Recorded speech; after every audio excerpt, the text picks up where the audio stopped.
Bonjour et bienvenue sur Céréales. Ici, on parle de politique suisse, de lutte des classes et de lutte anti-impérialiste. On regarde à la loupe les dynamiques globales avec une approche stratégique de la politique. Dans notre dernier capital, on a parlé de Cuba et d'impérialisme en nous appuyant, entre autres, sur des interviews de Laura Pujol, l'ambassadrice de Cuba en Suisse, et de Cristina Bustillo Paredes, réfugiée politique colombienne. Depuis, on a aussi eu l'immense honneur de pouvoir mener un entretien avec Aleida Guevara lors de son passage à Berne le 17 avril dernier. Elle est allergologue pédiatre cubaine et fille de Ernesto Che Guevara.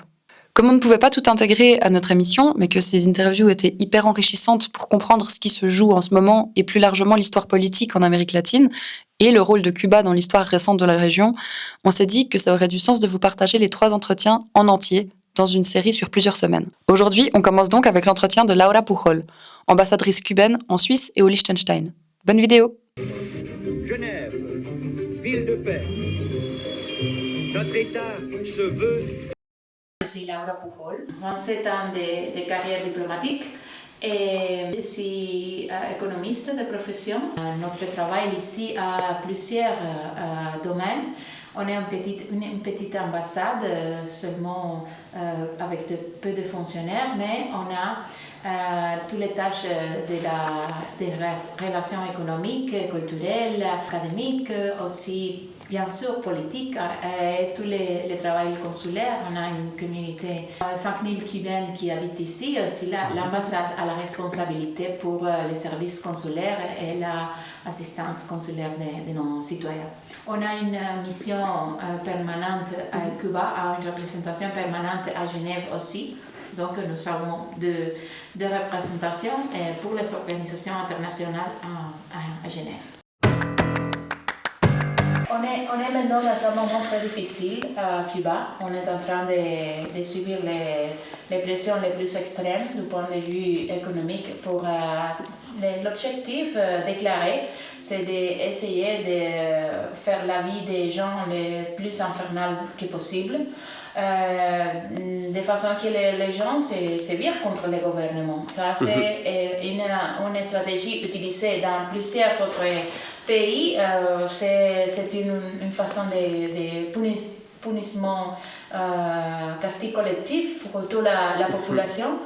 Mais c'est une stratégie dans le cas de Cuba qui a commencé en 1962 à plusieurs niveaux pendant 30 presque 40 années, un blocus bilatéral plutôt entre les relations commerciales entre Cuba et les États-Unis. Ouais.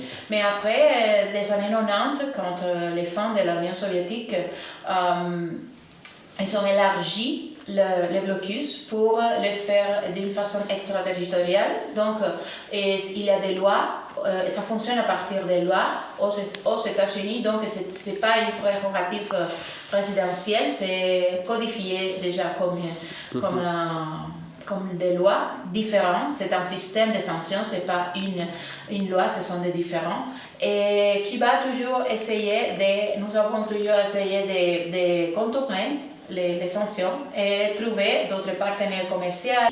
Mais avec l'extraterritorialité des lois, une autre complication, c'est le fait que le blocus n'est pas seulement économique, et il y a un côté financier qu'on vend et pour acheter.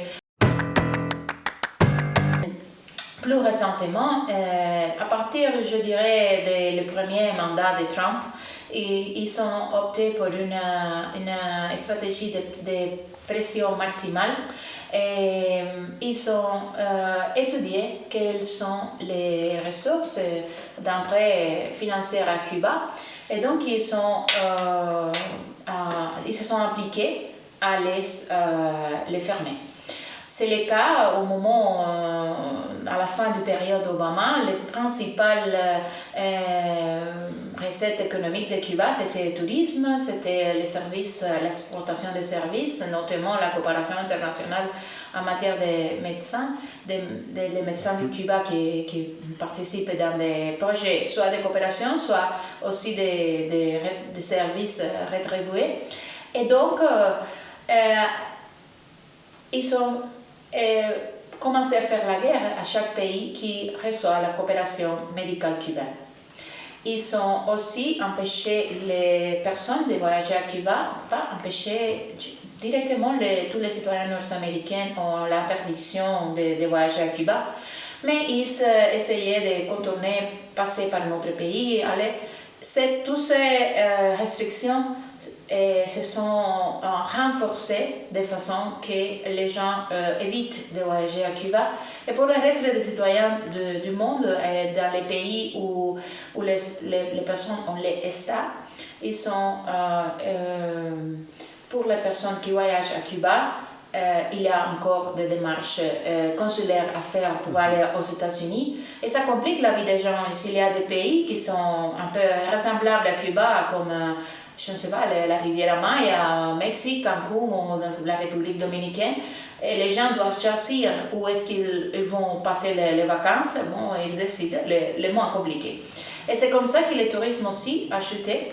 En effet, la récupération économique après le Covid, ça est devenu presque impossible. On a commencé à perdre le développement, à perdre des indicateurs sociaux. La mortalité infantile est augmentée, maternelle aussi. La qualité de l'enseignance a souffert beaucoup. Tous les services dont on profite, on a les droits comme citoyens, ont perdu beaucoup de qualité. Donc la vie des gens est devenue de plus en plus compliquée, de plus en plus difficile. Plus récemment, en plus de tout cela, c'est les blocus énergétiques. J'ai parlé économique, commercial, financier, maintenant aussi énergétique, qui déjà avait l'impact des autres, parce que pour acheter pétrole pour Cuba ou combustible pour la génération électrique à Cuba, on devait contourner tous les autres blocus, mais maintenant c'est explicitement interdit par décret présidentiel nord-américain à tous les pays du monde de commercer avec Cuba avec la menace des tarifs.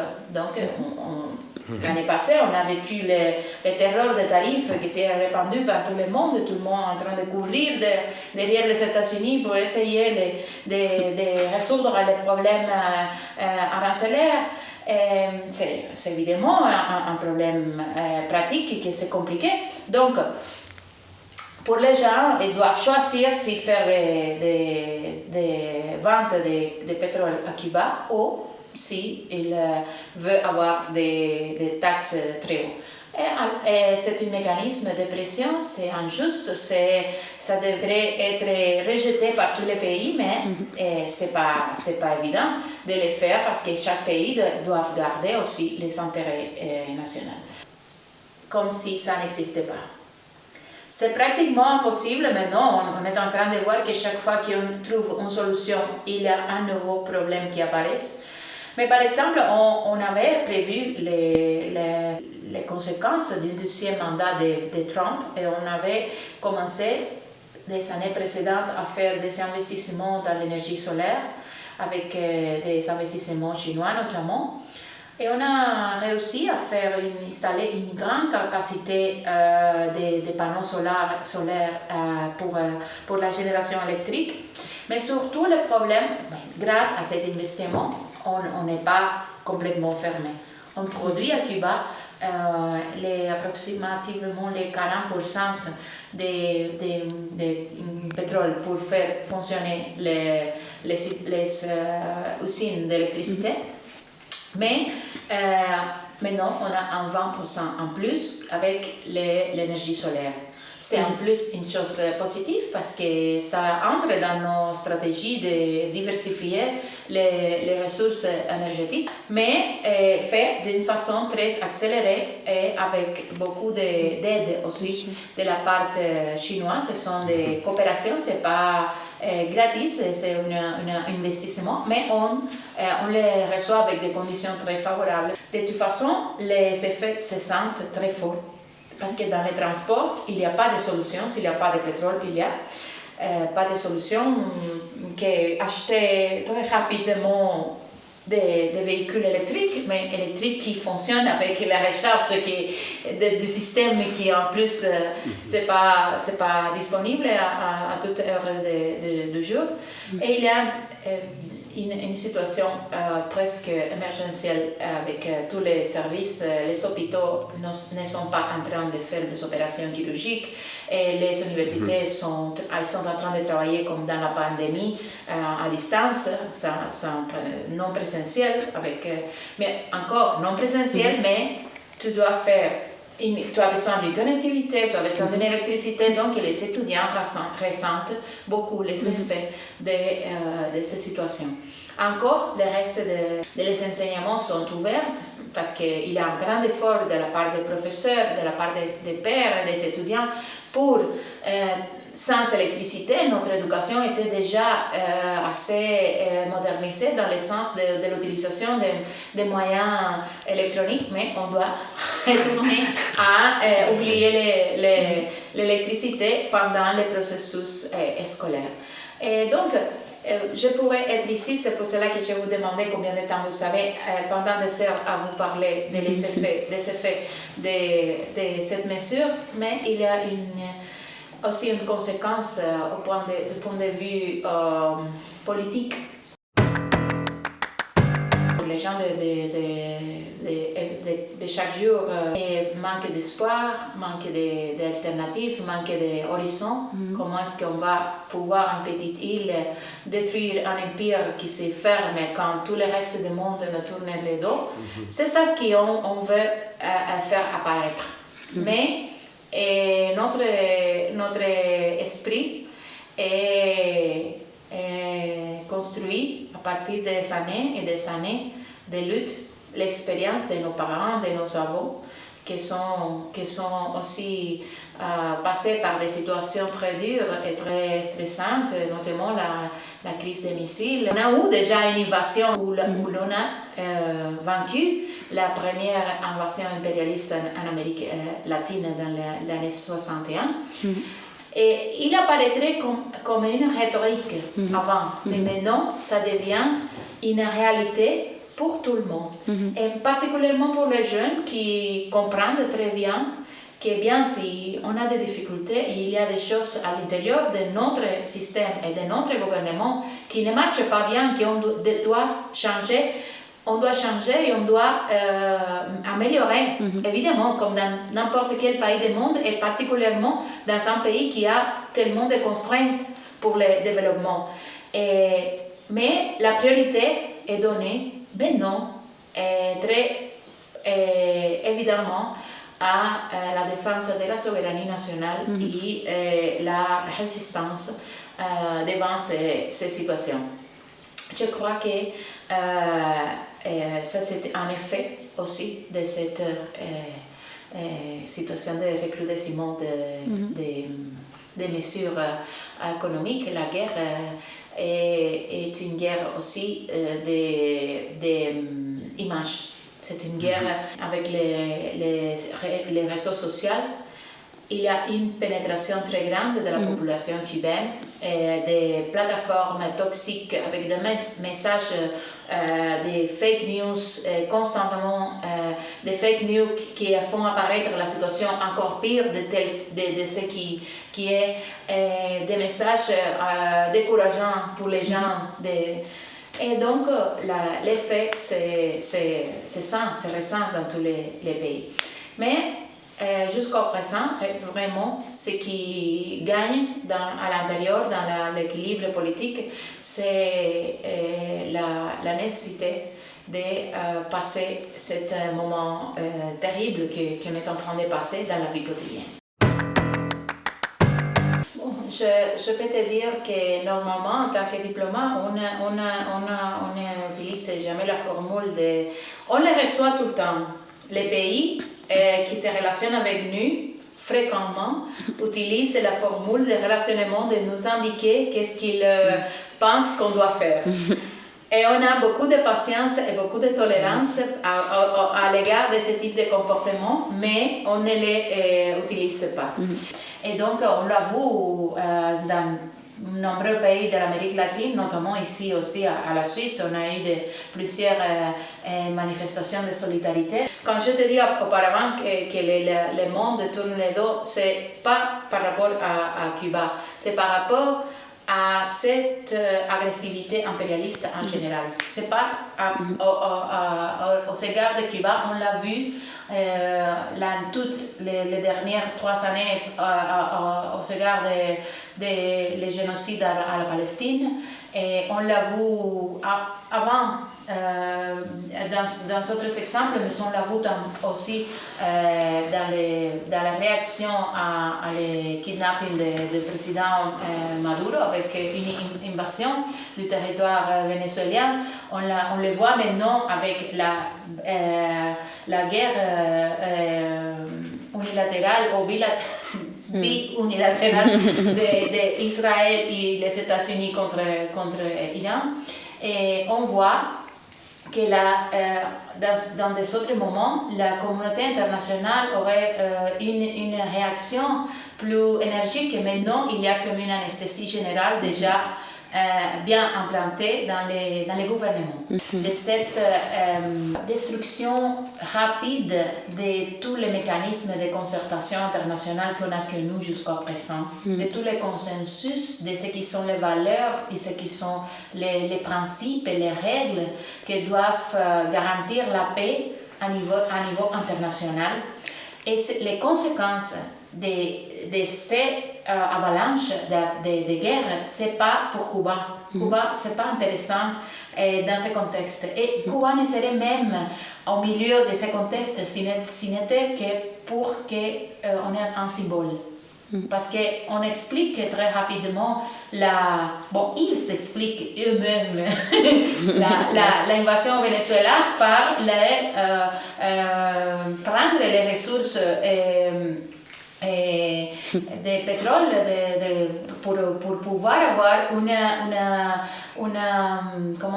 réserve suffisante pour aller à le prochain pas qui les intéressait, que c'était l'Iran. On le voit maintenant très clair parce qu'il faut être très, très stupide pour ne se rendre pas compte que ce qu'il était en train de faire, c'était là. C'est là. Mais Cuba n'a pas de ressources, Cuba n'a pas de choses matérielles qu'on peut convoiter. Et ce qu'on convoite aux égards de Cuba, c'est l'exemple d'être rebelle, d'être ferme, par rapport au impérialisme, de défendre la souveraineté, de défendre notre indépendance et notre projet de construction socialiste de la société. Et donc, c'est ça ce qu'ils sont en train de détruire. Et la guerre, c'est surtout cognitive. Et pour cela, on parle toujours, même en même temps qu'on fait toute cette mesure d'étranglement, on est tout le temps, les Américains sont tout le temps en train de passer les messages qu'on est en train de négocier. Ne vous mobilisez pas pour Cuba parce que Cuba est en train déjà de négocier. Voyez-vous, ne vous inquiétez pas, ne sortez pas de votre maison parce que Cuba a déjà fait la paix avec le gouvernement nord-américain. Donc, ces messages constamment répétés, quand on fait des négociations, on n'a pas besoin de publicité. Si on a des choses à accorder, à discuter, à dialoguer, bien sûr, nous sommes des voisins. Est-ce qu'on veut faire des accords avec les Américains? Bien sûr, on a fait. On a démontré dans le passé qu'on peut s'engager et être observant et conséquent avec nos compromis dans des négociations. On l'a fait avec notamment avec le gouvernement d'Obama, mais aussi avec le gouvernement de Carter. Il y a différents exemples à l'histoire où l'on a eu des choses à parler avec les Américains. Donc, on ne veut pas une guerre dans notre pays. C'est la dernière ressource et toujours sera une guerre défensive. Ils devront nous attaquer pour qu'on fasse quelque chose du point de vue militaire. Il ne faut pas oublier les trappes des pièges de notre communication. C'est que c'est une question il faut, s'il y a des négociations, Cuba doit céder, les États-Unis doivent céder, il faut que tous les deux parts pour arriver à un accord, mais on n'est pas en train de faire rien pour les États-Unis. Ils sont eux qui sont tout le temps en train de nous écraser. Et donc, il faut tenir compte de que pour le moment, la seule chose qu'on sait, c'est qu'on va résister. Par exemple, les agriculteurs ont leur récolte complètement sans pouvoir les emmener à la ville. Et ils ont fait des moyens d'attraction animale et tout ça pour apporter les récoltes à la ville, comme cet week-end, les différentes initiatives privées se mobilisent pour éviter une situation humanitaire. De la même façon qu'on reçoit beaucoup de solidarité de l'extérieur, il y a beaucoup de solidarité entre les Cubains qui ont de différentes situations pour faire face à ce moment. Imaginez-vous, vous vous souvenez, il y a un an, je sais pas, l'année passée, il y a eu 1 heure, 2 heures de panne d'électricité en Espagne, et ça a été les femmes du monde, on a comptabilisé les dégâts. Imaginez-vous comment on peut comptabiliser. Notre économie a perdu année après année, mais on a le plus important, que c'est les gens pour reconstruire et pour refaire tout. C'est notre pays, on veut le construire de notre façon. Et on va faire tout ce qu'il faut faire. Je ne pense pas qu'on est exceptionnel. Pas du tout.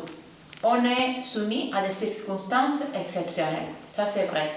Mais je pense que c'est ce qu'on voit à Cuba, c'est de la volonté humaine que n'importe quel pays qui était soumis à ces conditions l'aurait ressorti pour défendre sa liberté.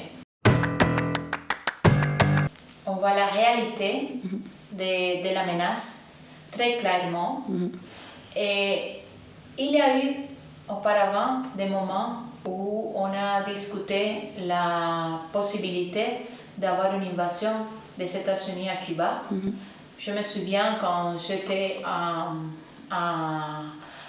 Milan en 2003, il y avait la guerre en Irak. Et il y avait une tendance de dire après Irak, ça serait Cuba. Et dans les journaux, j'ai dû répondre dans les interviews plusieurs fois la question de l'imminence de l'invasion américaine à Cuba. Et aussi la réaction d'une partie des Cubains qui sont en train de vivre hors de Cuba, qui veulent un peu soutenir cette option d'une invasion contre le propre pays. À Cuba, c'est très clair que les gens, la plus grande majorité des Cubains qui sont à Cuba ou hors de Cuba, évidemment, sont contre la guerre. Et ça, c'est évident. Et ils l'ont manifesté dans de différentes façons. Je pense que voir directement les effets de la guerre dans les autres pays nous fait plus en plus conscience de l'importance de défendre la paix et d'éviter de toute façon possible au moins de notre part, que ça se passe dans notre pays. Évidemment, il faudrait aussi une telle conscience de la partie des agresseurs, mais aussi la nécessité de nous accorder et nous préparer encore mieux à la défense, de réaliser et revoir tous les plans de défense qu'on a de notre pays très rapidement et très effectivement pour faire ainsi que l'effet dissuaseur de notre capacité défensive, ce n'est pas secondaire dans ces équations. Parce que tout le monde sait qu'on s'est préparé pendant des années pour défendre notre pays et qu'on a aussi Par exemple, tu sais, maintenant, quand ils ont envahi Venezuela pour kidnapper le président Maduro, vous savez que la garde personnelle du président Maduro, c'était des Cubains. Et ils sont combattus. Les Américains n'aiment pas cette raconte parce qu'ils disent qu'ils sont arrivés, ils sont sortis, qu'il n'y a pas eu de blessés, pas de morts. Bon, il y a 32 Cubains qui sont morts à la défense du président Maduro.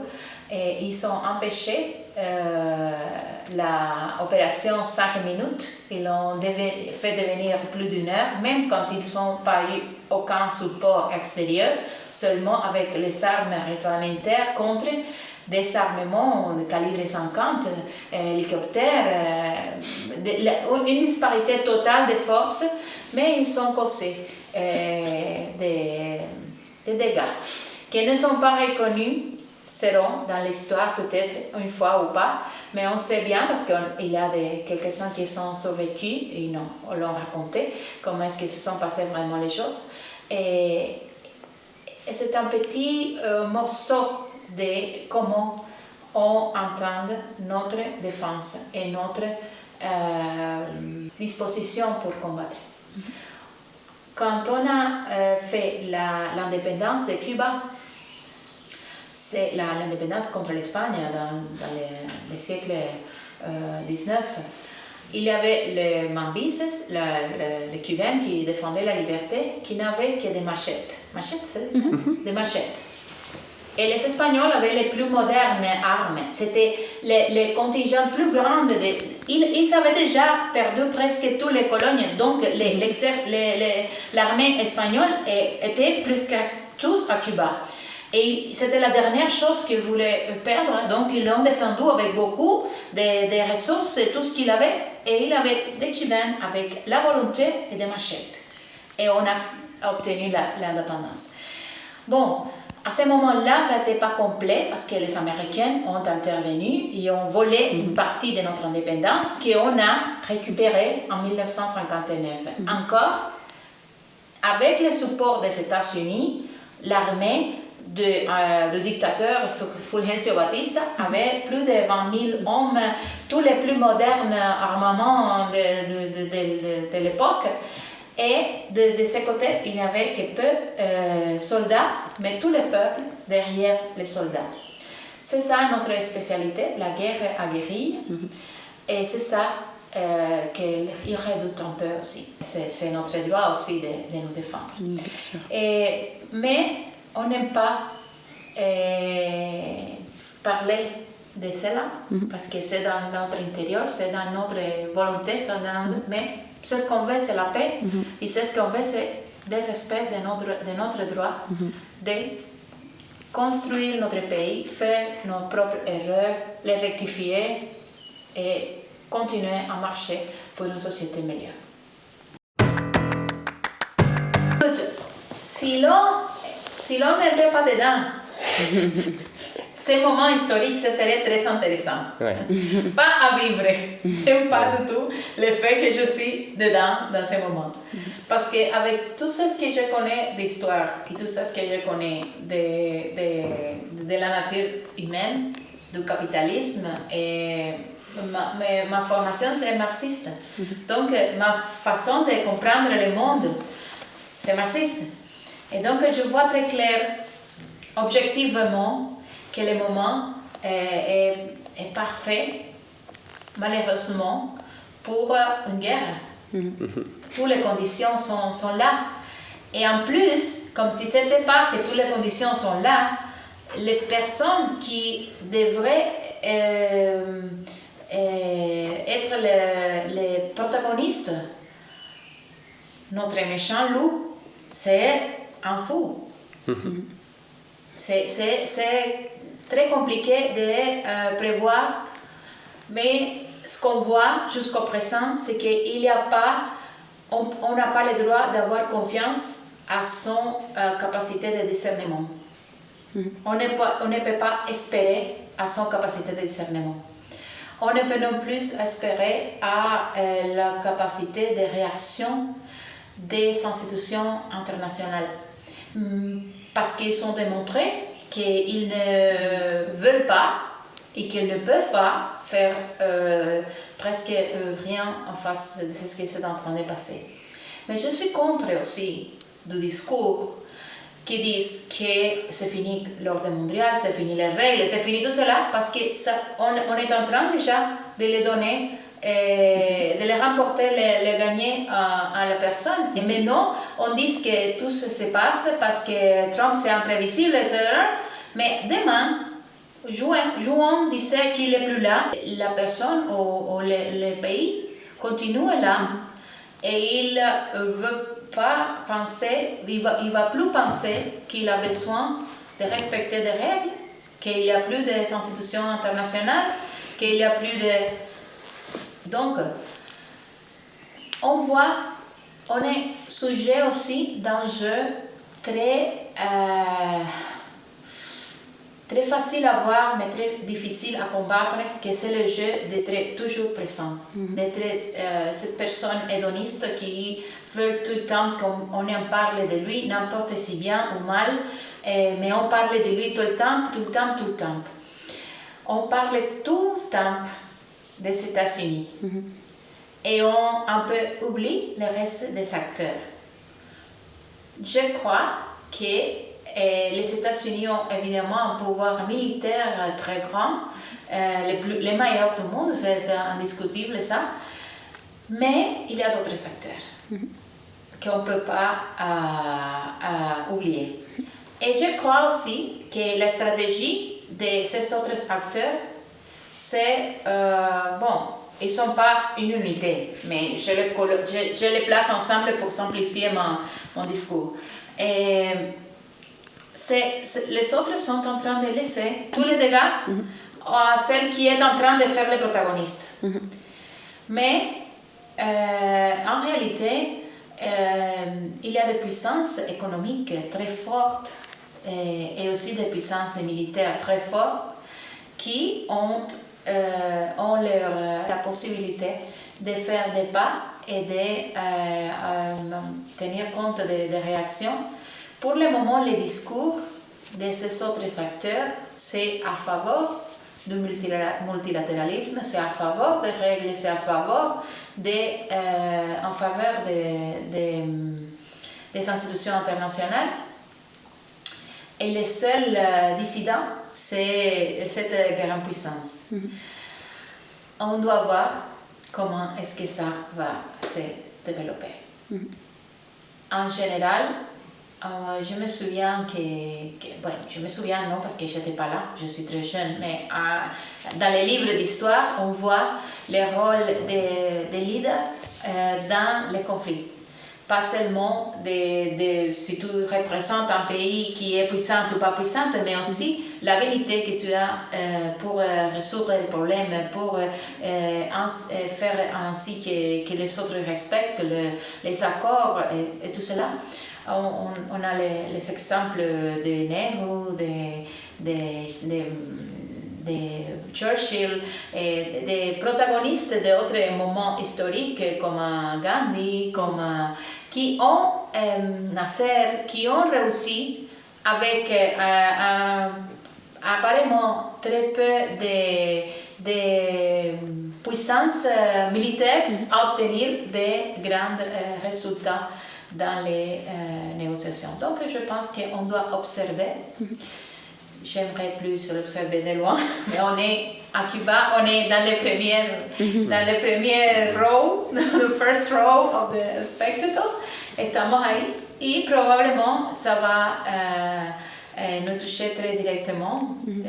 C'est compréhensible qu'on est déjà en train d'être très touché parce qu'on en parle peu, mais les faits, c'est les dégâts qu'on est en train de suivre maintenant, c'est incroyable, vraiment. Je n'aimais pas que notre capacité de résilience soit aussi mise à la preuve. Parce que vraiment, c'est ce qui fait le peuple cubain à ce moment-là.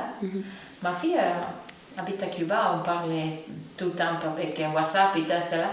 Et vraiment, les choses qu'on doit faire pour chaque jour arriver au suivant, c'est compliqué. C'est compliqué.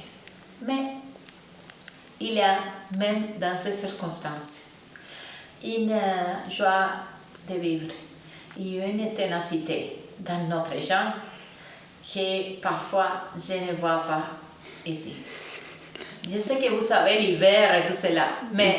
C'est pas une excuse. Je suis d'accord. Mais il y a vraiment, au milieu de cela, il y a un grand concert d'un orchestre de salsa et tout le monde en train de danser comme s'il n'y avait pas d'autres problèmes, d'autres soucis. Ça, c'est l'explication de ce qu'on fait. On fait chacun sa petite tâche, sa petite partie pour continuer à avancer un jour à la fois. Et c'est comme ça qu'on est en train de travailler maintenant.